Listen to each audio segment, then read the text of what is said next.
কই গো গিন্নি, শুধু ভাত দিয়ে গেলে যে, সঙ্গে আর কিছু দেবে না? দিলাম তো এক ঘটি জল। ভাতে জল ঢেলে নুন দিয়ে মেখে খেয়ে নাও। হ্যাঁ, কি রোজ রোজ সেই এক খাবার? এসব মুখে তোলা যায় নাকি? হ্যাঁ, তাহলে খালি পেটেই থাকো না, কে বলেছে মুখে তুলতে? না মানে অন্তত একটা কাঁচা পেঁয়াজ। এই মাঝে মাঝে তো বেশ ওই মশলা দিয়ে কষিয়ে মাছ মাংস রাঁধতে পারো গিন্নি। বাজারে মাছ মাংসের দাম জানো? ছেঁড়া কাঁথায় শুয়ে মাছ মাংস খাওয়ার স্বপ্ন দেখতে লজ্জা করে না তোমার? আসলে কি জানো তো গিন্নি, আমার লজ্জাটা ওই তোমার রান্নাঘরে রাখা মশলার বাক্সের মতো, শুধু আছে কিন্তু কোনো কাজে লাগে না। এই খবরদার, আমার রান্না তুলে একদম খোঁটা দেবে না, এই বলে দিলাম। হ্যাঁ, আমি চললাম মাছ আনতে, তুমি আদা রসুন বেটে পেঁয়াজ কুচিয়ে রাখো, বুঝলে? বলি পয়সা কোথায়? লাগবে না, মাছ খেতে হলে পয়সা নয় গিন্নি, বুদ্ধি লাগে, বুদ্ধি, বুঝলে? বুদ্ধির বদলে মাছ কোন দোকানদার দেয় গো?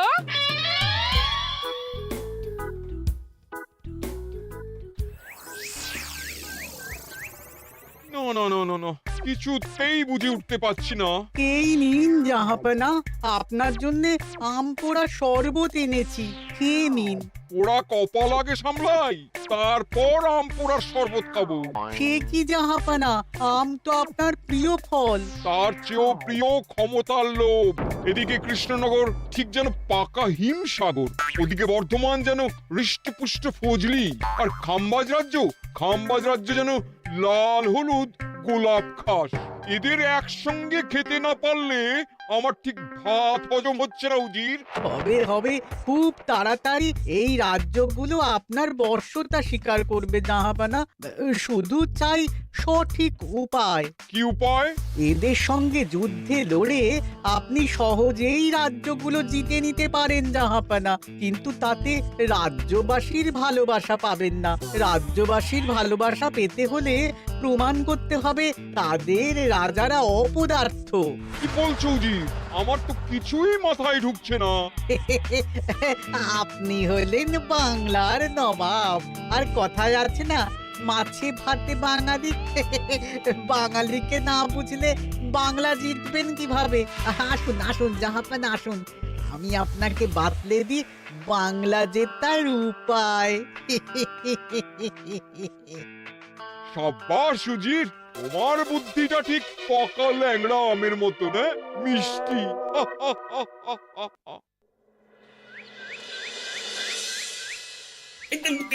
ধর ধর ধর ধর ধর, এই পায়ের নিচ দিয়ে গলে গেল, ধর ধর ধর ধর। বিশাল বড় মাছ গো গোপাল দাদু। একেবারে পাকা শোল। ছাড়বে না গোপাল দাদু, আজ রাতে আমরা জমিয়ে মাছ ভাত খাবো।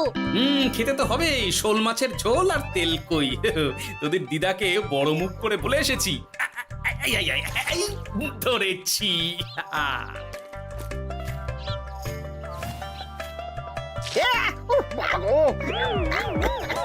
ছি ছি ছি ছি, কি দুর্গন্ধ! গোপালকে ছাড়বেন না মহারাজ, ও ইচ্ছে করে আমার মুখে কাদা ছুঁড়েছে। ঠাকুর বলেছেন মানুষ নিজের কর্মফল একদিন না একদিন ঠিক পাবে। মন্ত্রী মশাই যে এত তাড়াতাড়ি পেয়ে যাবেন ভাবতেই পারিনি। দেখেছেন মহারাজ, দেখেছেন? দোষ করে এখন আবার ধর্মের বাণী দিচ্ছে। তুমি রাজসভা কামাই করে এসব কি করছো গোপাল? যা সামান্য বেতন পাই সব পেঁয়াজ রসুন কিনতেই ফুরিয়ে যায় মহারাজ, তাই মাছটা নিজেই ধরে খাচ্ছি। হ্যাঁ? মহারাজ আপনার পায়ে পড়ি। থাক থাক, আর আমার পা ছুঁতে হবে না গোপাল। কেন মহারাজ? আমি তো মন থেকে আপনাকে সম্মান করি, বলুন। এ তো আচ্ছা জ্বালাতন। মুর্শিদাবাদের নবাব বাহাদুর আপনাকে একটি বিশেষ পত্র পাঠিয়েছেন, অনুগ্রহ করে গ্রহণ করুন।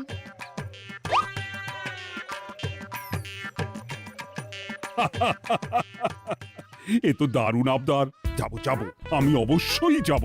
কোথায় যাবেন মহারাজ? নবাব বাহাদুর লিখেছেন আগামী পরশু তার প্রাসাদে অতিথি হয়ে যেতে, তবে খালি হাতে নয়, সঙ্গে করে একটি জ্যান্ত মাছ নিয়ে যেতে। উপহারে জ্যান্ত মাছ? নবাব বাহাদুরকেও আমার মতন জল দিয়ে নুন ভাত খেতে হচ্ছে নাকি? নবাব হোক বা ফকির, সবার গিন্নি সমান। কিন্তু সঙ্গে করে কি মাছ নিয়ে যাওয়া যায়? ভেটকি, চিতল নাকি কাতলা? আচ্ছা, আগামীকাল রাজসভায় আমি সবার মতামত শুনবো। গোপাল, আগামীকাল ঠিক সময় চলে এসো কিন্তু। আগে যাব মহারাজ, শুধু আমার বেতনটা। ভেবে দেখবো। চল রে, আজ অনেক মাছ পেয়েছি, চল চল চল।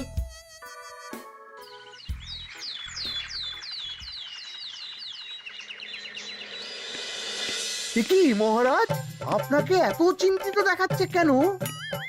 নবাব বাহাদুরের জন্য কি মাছ উপহার স্বরূপ নিয়ে যাওয়া যায় সেই চিন্তায় গতকাল রাতে আমার ভালো ঘুম হয়নি মন্ত্রী। আমিও গতকাল রাতে দু চোখের পাতা এক করিনি মহারাজ। অনেক ভেবে সকালের দিকে আমার মাথায় একটা বুদ্ধি এলো। কি বুদ্ধি? নবাবকে উপহার স্বরূপ ইলিশ দিলে কেমন হয়? বোঝো কাণ্ড, এই বুদ্ধির জন্য রাত জাগতে হলো। হ্যাঁ, ইলিশ তো জল থেকে তুললেই অক্কা পায়, তা জ্যান্ত থাকবে কিভাবে? ঠিক ঠিক, মন্ত্রীর মাথায় গোবর আছে না বুঝি। আমার মতে উপহার স্বরূপ ছোট মাছ নিয়ে যাওয়াই ভালো। এই যেমন ধরুন ওই পুঁটি মাছ, যেও খেতে পারবেন আবার ঝালও খেতে পারবেন। ছি ছি ছি ছি ছি, সবাই হাসবে যখন দেখবে কৃষ্ণনগরের মহারাজ উপহার স্বরূপ নিয়ে গেছেন পুঁটি। ওরে বাবা, তাহলে থাক বাবা। তাহলে বাদ গেল মোট দুটি, ইলিশ আর পুঁটি। আমার মতে কাতলা দেওয়াই ভালো, ওজনেও বেশি হবে। না না না, কাতলা দেখতে একদম ভালো নয়, মাথা মোটা মাছ কোথাকার। উপহারে এমন কিছু দেওয়া উচিত যা দেখতে সুন্দর হবে। হ্যাঁ, ঠিক তো, তাহলে বরং ভেটকি দিয়ে দিন। ভেটকি বাজারে কত করে কিলো এখন? পয়সার চিন্তা আমি করছি না গোপাল, বরং আমার চিন্তা মান সম্মানে। বাকি রাজ্যের রাজাদের তুলনায় আমার উপহার যেন নবাবের বেশি পছন্দ হয়। কিন্তু সবাইকে এরকম অদ্ভুত উপহার নিয়ে যেতে বলার কারণ কি? মাছ, তাও আবার জ্যান্ত। আচ্ছা মহারাজ, এর পিছনে নবাব বাহাদুরের কোনো চাল নেই তো? গোপাল, তুমি মিছি মিছি সন্দেহ করছো। কথা না ঘুরিয়ে বরং একটা ভালো মাছের নাম বলো দেখি। ভালো মাছ? জ্যান্ত কই মাছ নিয়ে যান মহারাজ, গতকাল অনেকগুলো ধরেছি।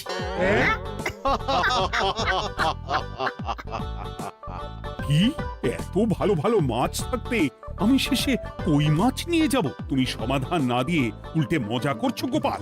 দূর হয়ে যাও, দূর হয়ে যাও আমার চোখের সামনে থেকে। আগে ভাড়ামো করার জন্যই তো মাস গেলে বেতন পাই মহারাজ। মানে কি বলতে চাইছো গোপাল?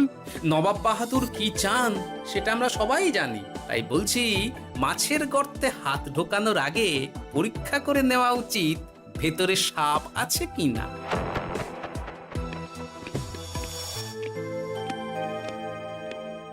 এই মন্ত্রী, গোপাল কি বলে গেল? সাপ ব্যাং কিছুই তো বুঝলাম না। ছাড়ুন তো গোপালের কথা, আমরা বরং মাছ নিয়ে আলোচনা করি। আমার মতে জ্যান্ত ভেটকি নিয়ে যাওয়াই ভালো। আমাদেরও ওই ভেটকিতেই মত আছে। বেশ, এই নাও 100 মোহর। বেছে বেছে সবচেয়ে বড় ভেটকিটা বাজার থেকে কিনে আনো মন্ত্রী। তারপর তাকে রূপোর গামলায় জল ঢেলে রাখো। আমি কাল ভোর ভোর মুর্শিদাবাদের উদ্দেশ্যে রওনা হব। কোনো চিন্তা করবেন না মহারাজ, কাজ হয়ে যাবে।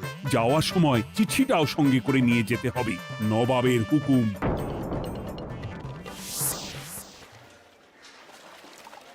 এই দেখুন কেমন খেলা করছে। হ্যাঁ, বাহ বাহ বাহ। ওজনে কত হবে? 4 কিলো তো হবেই। কিলো 2 পয়সা হিসেবে 8 পয়সা দেবেন। আমি শুধু ওজন জানতে চেয়েছি, দাম শুনে আমার কি হবে? এই, এটাকে গাড়িতে তোল।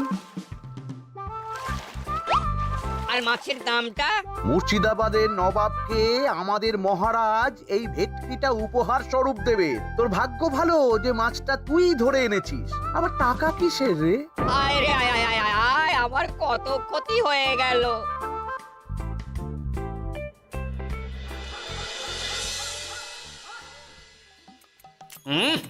তুমি তেল কৌটে যা রেঁধেছ না? বলি বলি কটা মাছ আছে গো? আছে তাতে আগামী 7 দিন হয়ে যাবে। হ্যাঁ, তাহলে কাল কই মাছের ঝোল খাবো, পশু খাবো, শোল মাছের কালিয়া। ধুর, এসব খেয়ে খেয়ে জিভে চড়া পড়ে গেল। বাজার থেকে একটু ইলিশ ভেটকিও তো আনতে পারো। হ্যাঁ, ইলিশের অনেক দাম গো গিন্নি, আর ভেটকি তো বাজারে প্রায় ওঠেই না। কে বলেছে তোমাকে? শুনলাম মন্ত্রী মশাই নাকি আজ বাজার থেকে সবচেয়ে বড় জ্যান্ত ভেটকিটা নিয়েছেন। হ্যাঁ, তাই নাকি? তার মানে আগামীকাল নিশ্চয়ই মহারাজ ওটা নিয়েই মুর্শিদাবাদ যাবেন। আমার মনটা বড্ড কু ডাকছে গিন্নি। না, এভাবে ছেড়ে দিলে হবে না, একটু পরীক্ষা করে দেখতে হবে। হাজার হোক, এ রাজ্যটা তো আমারও। এত রাতে আবার কোথায় চললে গো? হ্যাঁ? দেখতে গর্তে সাপ আছে না মাছ। অ্যাঁ?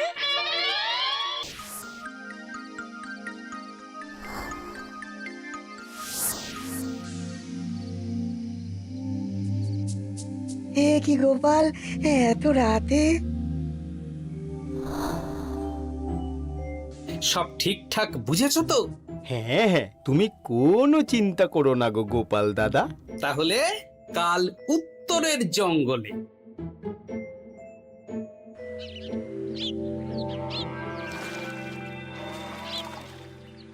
ভেটকি মাছটা রূপোর গামলায় রেখে গরুর গাড়িতে তুলে দিয়েছি মহারাজ। আর নবাব বাহাদুরের চিঠিটা? ইয়ে, সিংহাসনের ওপর, নিচে, ডাইনে, বাঁয়ে সব জায়গায় খুঁজলাম, কোথাও নেই। সে কি তাহলে? এমন চিত্তাকর্ষক উপহার দেখলে নবাব বাহাদুরের চিঠির কথা মনেই থাকবে না। আপনি নির্দ্বিধায় যাত্রা শুরু করুন মহারাজ। ঠিক বলেছ।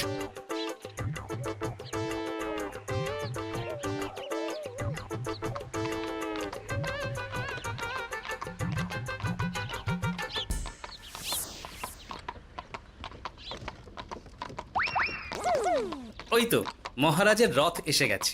এই যা যা বলেছি মনে আছে তো? আছে গো আছে।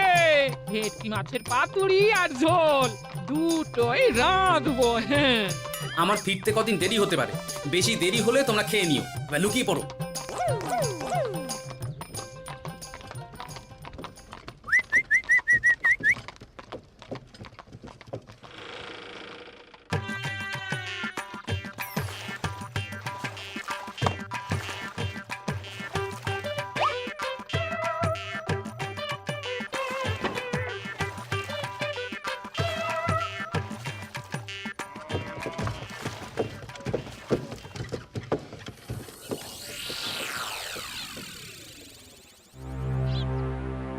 ওই দেখা যায় রথে চেপে সবাই ধীরে ধীরে এদিকেই আসছে জাহাপানা।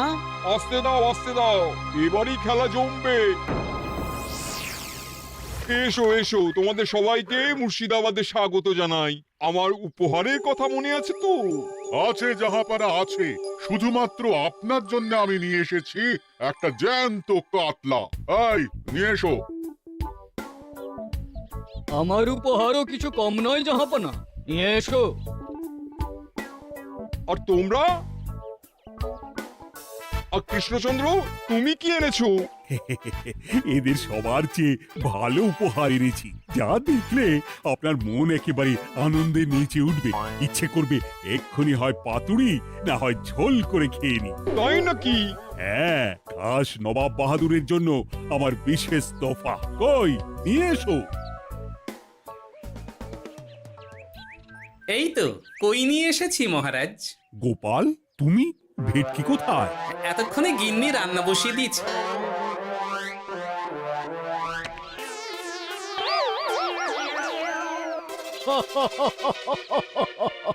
শেষে কিনা কই মাছ? আর কোনো মাছ খুঁজে পেলে না নাকি কৃষ্ণচন্দ্র? ছি ছি ছি, তোমার জন্য লজ্জায় আমার নাক কাটা গেল গোপাল। ফিরে গিয়ে আমি তোমার গর্দান নেব, এই বলে দিলাম। অনেক হয়েছে, এবার তোমরা সবাই আমার কথা মন দিয়ে শোনো। আমি তোমাদের সবাইকে একটা করে জ্যান্ত মাছ আনতে বলেছি, একটি বিশেষ কারণে। তার আগে সবাইকে আমি জিজ্ঞাসা করতে চাই, আপনারা সবাই নবাব বাহাদুরের পাঠানো চিঠিটা মন দিয়ে পড়েছিলেন তো? হ্যাঁ পড়েছি। হ্যাঁ হ্যাঁ হ্যাঁ, আমরাও পড়েছি। বেশ, তাহলে তো তোমরা এই আমন্ত্রণের কারণটা জানো। তোমাদের আনা মাছেদের আয়ু যতদিন তোমাদের রাজ্যের আয়ুও ততদিন। মানে আপনাদের মধ্যে যার মাছ যেদিন মারা যাবে জাহাপানা তার রাজ্যটা সেদিন নিয়ে নেবে। আর যতদিন না আপনাদের মাছ মরছে ততদিন আপনারা এই প্রাসাদেই থাকবেন। হ্যাঁ, এইরকম কিছু তো চিঠিতে লেখা ছিল না। কে বলেছে ছিল না? ওই জন্যই তো আমি সঙ্গে করে চিঠিটা আনতে বলেছিলাম। এনেছো? হ্যাঁ হ্যাঁ, আমি এনেছি। এই যে এখানে তো কোথাও এরকম কিছু লেখা নেই।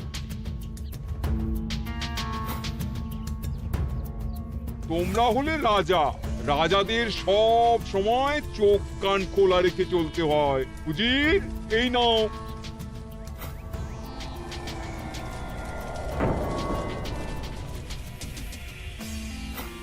সত্যি তো, চিঠিতে তো এটাই লেখা আছে। আমাদের সঙ্গে প্রতারণা করা হয়েছে। হ্যাঁ হ্যাঁ, আমরা কেউ বুঝিনি চিঠিতে কার চুপি করা আছে। চুপ! বেশি গলা তুলে কথা বললে গলাটা শরীরের ওপরে নাও থাকতে পারে। আজ এই মুহূর্ত থেকে এই খেলাটা শুরু হলো। তোমাদের রাজ্যের আয়ু এখন তোমাদের আনা মাছেদের কাছে।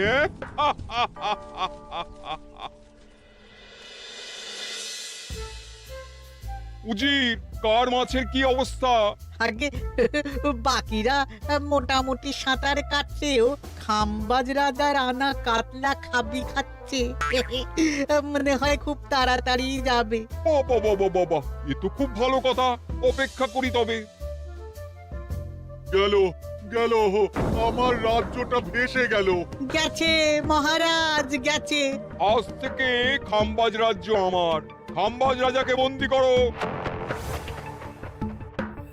পাবদার রুইও ভেসে উঠেছে জাহাপানা। তোমাদের রাজ্য দুটো আমি খেলাম। বাকি রইল শুধু বর্ধমান রাজা চিতল আর কৃষ্ণচন্দ্রের কই। যা, আমারটাও গেল। আগে জানলে আমিও কৃষ্ণচন্দ্রের মতন জিওল মাছ আনতাম। কৃষ্ণচন্দ্র, নিজেকে এত চালাক ভেবো না। একটু দেরি হলেও একদিন না একদিন তোমার কইও ভেসে উঠবে। ততদিন তুমি আর গোপাল আমার প্রাসাদেই থাকবে, কেমন? এ তো উত্তম প্রস্তাব নবাব বাহাদুর। আপনার প্রাসাদের বিরিয়ানির কোনো তুলনাই নেই। অনেকদিন নুন ভাত খেয়ে আছি, আজ একটু বিরিয়ানি হবে নাকি? পেয়ে যাবে গোপাল। নবাবের প্রাসাদে অতিথিদের যত্নের কোনো ত্রুটি হবে না।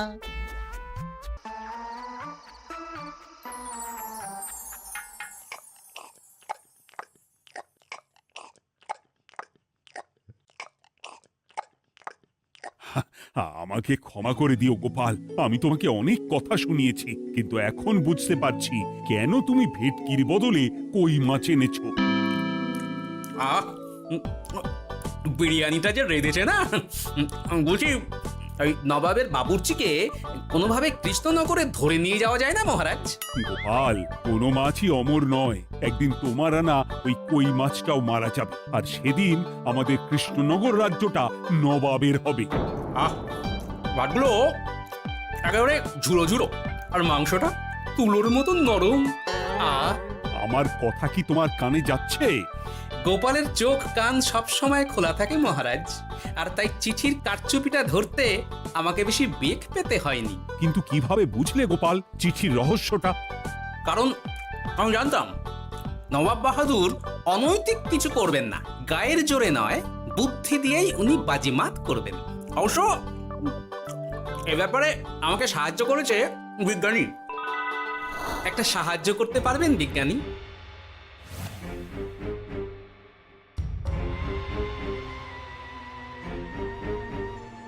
তোমার সন্দেহ একদম ঠিক গোপাল। এই চিঠিতে লেবুর রস দিয়ে লেখা হয়েছে কয়েকটি লাইন, যা শুধু আগুনের তাপেই ফুটে উঠবে। এই নাও। সর্বনাশ! গর্তে মাছ নয়, বিষধর সাপ আছে। এবার কি হবে গোপাল? আগামী 7 দিন পেট ভরে বিরিয়ানি খাবো মহারাজ। ততদিনে ওরা এসে যাবে। কারা আসবে? দেখুন না শুধু।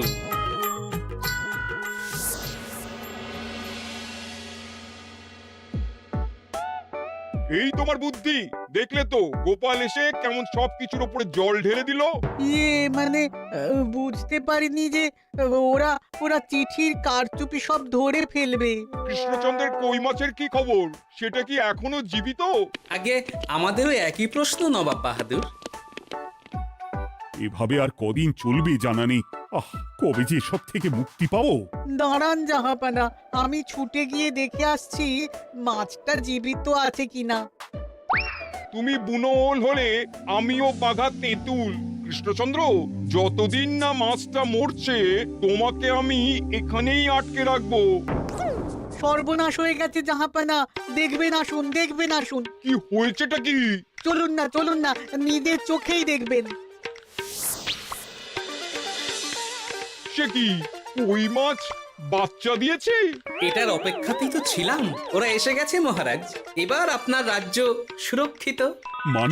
মানে নবাব বাহাদুরের কথা অনুযায়ী মাছ মারা গেলে রাজ্য ছাড়তে হবে। এমনিতেই কই মাছের জান শক্ত, এরাও বড় হবে, বাচ্চা দেবে।